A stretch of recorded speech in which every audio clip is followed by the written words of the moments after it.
सगळ्यात आधी तर एक गोष्ट लक्षात ठेवा, दर मंगळवारी एक रेसिपीचा व्हिडिओ येतो. त्याच्यातल्या बहुतेक रेसिपीज ह्या खूप हेल्दी आणि झटपट होणाऱ्या असतात.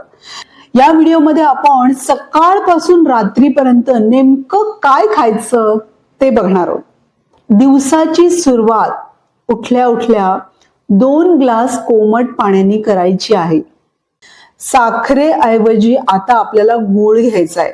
आता तुम्ही म्हणाल साखर आणि गूळ ह्याच्यामध्ये कॅलरीजचा काय फरक आहे? कॅलरीज सेम आहेत, पण साखर जी पांढरी साखर आहे ती एकदम रिफाइंड, त्याच्यावर इतकी प्रोसेस केलेली असते आणि त्याच्यातनं आपल्याला फक्त कॅलरीज मिळतात. त्याऐवजी जर गूळ घेतला तर गुळामध्ये बरेच गुणधर्म आहेत, ते तर निदान मिळतील.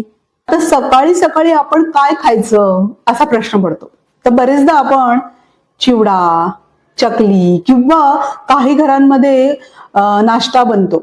उपमा, पोहे, इडली, डोसे किंवा धिरडं सगळं काही चालेल. आता एक गोष्ट लक्षात ठेवायची की कोणतंही खाणं खाताना अगदी पोट पूर्ण भरेल असं कधीच खाऊ नये.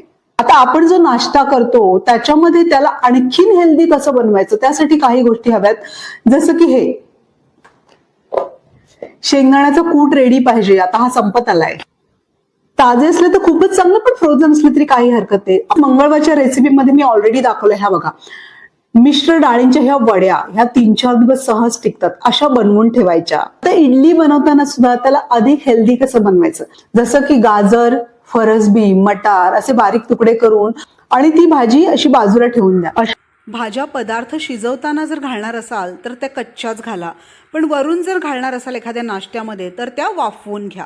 2 मिनिटात ओव्हनमध्ये ते वाफवून घ्या, झाकण ठेवा मात्र. अशा पद्धतीने प्रत्येक पदार्थात घालू शकतो. कोणताही नाश्ता बनवताना ह्या उकडलेल्या भाज्या त्याच्यामध्ये आपण घालू शकतो. फक्त इडलीमध्ये कच्च्या घातल्यात तरी चालेल. त्यामुळे प्रत्येक नाश्ता हा भाजीने परिपूर्ण असाच होईल. किंवा आणखीनही कित्येक प्रकारे आपण त्याचा वापर करू शकतो. पण प्रोटीन्स आणि भाज्या नाश्त्यात हव्यातच. तर आपण शक्यतो 2 इडल्या खायच्या त्या भाजीवाल्याच खायच्या आहेत.